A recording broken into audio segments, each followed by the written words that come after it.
passe actuellement, c'est de la faute de Trump. Les difficultés auxquelles risque de se heurter Bernard Arnault pour exporter, c'est à cause André, mais André, c'est pas ce qu'il dit. D'accord. C'est pas ça qu'il dit. Justement, Bernard Arnault... vous allez taper sur Trump, c'est votre truc, vous êtes content, vous avez votre diable. C'est extraordinaire. Il parle de la technostructure européenne. Au lieu de parler de ça, vous parlez de Trump. Il parle aussi des droits de douane. Mais c'est pas le. Mais après, mais c'est autre chose. Il parle des exportations. Non, ce qu'il dit. Bernard Arnault est proche de Trump. Il a été invité à son investiture. Il a investi aux États-Unis. En fait, c'est insupportable. Pascal, je vous adore, mais c'est insupportable, en fait. Pascal, je vous assure. Est-ce que je peux terminer ? Oui, mais surtout, essayez. Est-ce que vous pouvez un jour dans votre vie ne pas réfléchir avec l'idéologie? Est-ce que un jour vous pouvez vous dire que c'est pas exactement ce qu'il dit, que Trump c'est autre chose? Il vous dit que la technostructure bruxelloise et que la France en rajoute. Oui. C'est ça que vous devriez constater. Je dis qu'il a raison. Mais je dis qu'il a raison. De Trump parce que je développe. Parce que je développe mon raison. Et pourquoi vous défendez Trump à ce point? Mais je le défends pas. C'est votre idole.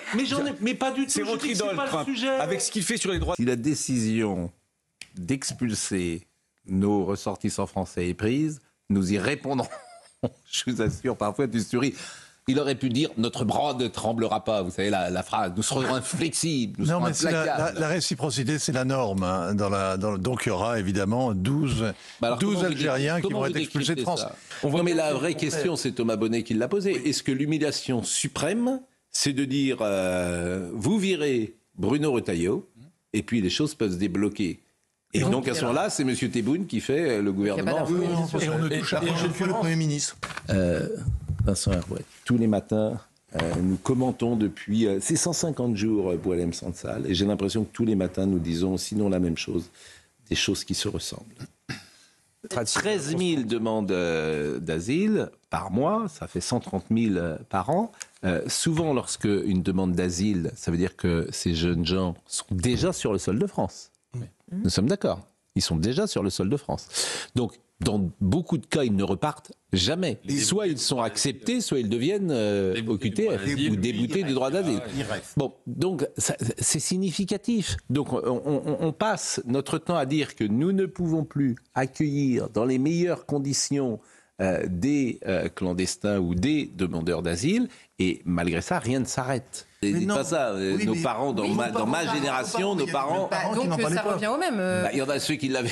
Oui, enfin, il y a beaucoup d'enfants de ma génération dont les parents avaient fait et étaient en Algérie, étaient restés 24 mois, 36 mois. Donc c'était... On dit la même chose. Par exemple, la chanson de Lama, c'est pas un hasard. Elle est venue percuter une société. L'Algérie, c'était un beau pays, etc. Elle venait percuter toute une génération de jeunes gens qui étaient allés se faire parfois trouer la peau entre 54 et 62. Excusez-moi de le dire comme ça. Mais vous avez raison, mais donc dans les générations... Et c'était très présent dans la fiction. Je crois que c'est dans les parapluies de Cherbourg, où le jeune homme il part pour l'Algérie et sa fiancée veut pas qu'il parte. C'était très présent. Tous les gosses qui devaient partir en Algérie dans les années 60, évidemment, vous ne savez pas ce que c'était. Mais aujourd'hui, vous ne pouvez pas aller, c'est ce que dit très justement Thomas Bonnet, vous allez descendre dans la rue et enlever le voile, c'est fini. C'est-à-dire que vous avez une autre culture, d'autres mœurs, qui sont sur le sol de France et avec lesquels il va falloir cohabiter.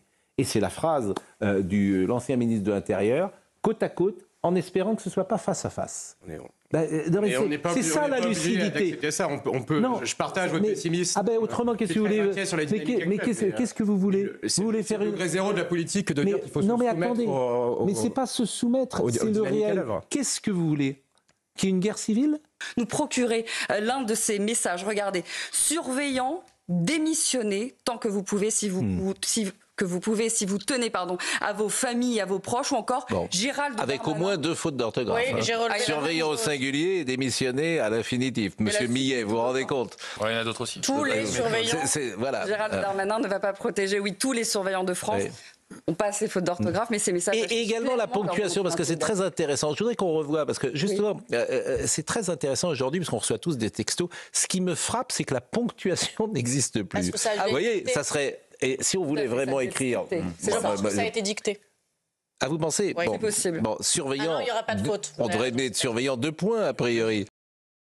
en creux, il dit que l'État n'a fait que reculer. Parce qu'il dit que l'État fait aujourd'hui ce qu'il n'a pas fait hier. Donc c'est une pierre, par exemple, dans le jardin de tous les anciens ministres de la Justice. C'est ça qu'on peut...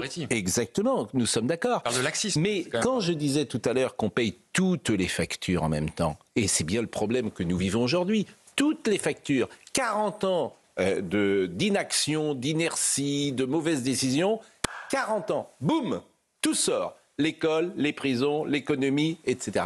Donc c'est pour ça que ce moment est très particulier, Éric Nolot. Quoi ? Bon, la République, vous savez, l'islam, la République, tout ça, c'est... Oui. Moi, je ne dis qu'une chose, l'islam ne correspond pas à l'histoire de la France, ni plus ni moins. Oui.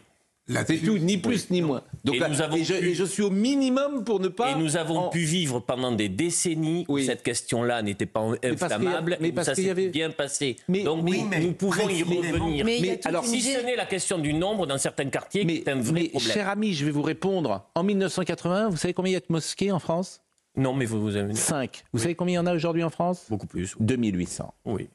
Donc ne me dites pas qu'avant on a pu en vivre, puisqu'avant le problème n'existait pas. Donc si j'ose dire, la revendication identitaire n'existait pas. Mais là je vais sortir ma carte magique. Ah, Salvador.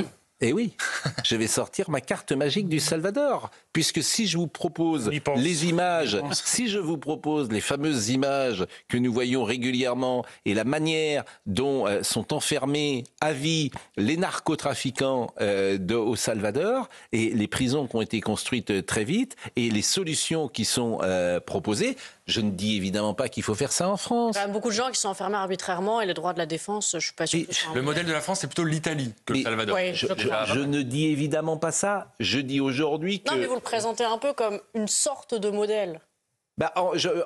Entre le Salvador et puis les narcotrafiquants dehors, qu'est-ce que vous préférez ? Il y a quand même beaucoup de gens enfermés arbitrairement au Salvador. Oui, en fait, il y a une expression que j'utilise souvent, c'est ouvrir le capot. Quand, comme ça, une affaire étonnante arrive. On ouvre les capots et on découvre une manière de fonctionner. Effectivement, il n'y a pas d'imagerie à Strasbourg ? Mais si. Quelle est la personne qui ne dit pas ce qu'on dit là ? Quelle est la personne qui dit on va aller à donc ça coûte de l'argent, bien évidemment, ça coûte de la sécurité. J'imagine que cette personne radicalisée a été accompagnée par je ne sais combien de personnes. Ça, sans doute, je ne sais pas si ça s'est fait dans la journée ou si elle a dormi, pourquoi pas à Paris, que sais-je. Peut-être est-ce plus facile, sans doute est-ce plus facile d'être sincère quand on est journaliste, d'être sincère. Alors là, je ne suis pas d'accord du tout avec vous. Je n'ai pas terminé ma phrase.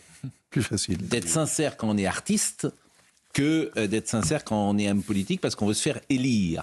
Et pour se faire élire, hélas, et en démocratie, c'est pas vrai, les artistes, bon, les artistes sont de moins en moins engagés parce qu'ils ne veulent pas décevoir leur public. Bon, donc peut-être il y a une pureté, une virginité qu'on peut avoir quand on est un artiste. Il a été détesté par les intellos de gauche. Le sanctuaire de Lourdes a annoncé mercredi 16 avril, donc il y a 2 jours, son 72e miracle. Il s'agit de Antonietta Racco, atteinte d'une sclérose latérale primitive qui a disparu après son pèlerinage en 2009. Alors évidemment, on est tous quand même très réticents, bien évidemment, à cette idée de miracle.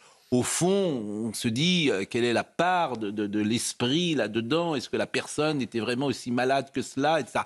Donc c'est pour ça que l'Église prend son temps. Elle a tellement pris son temps qu'elle a pris 15 ans.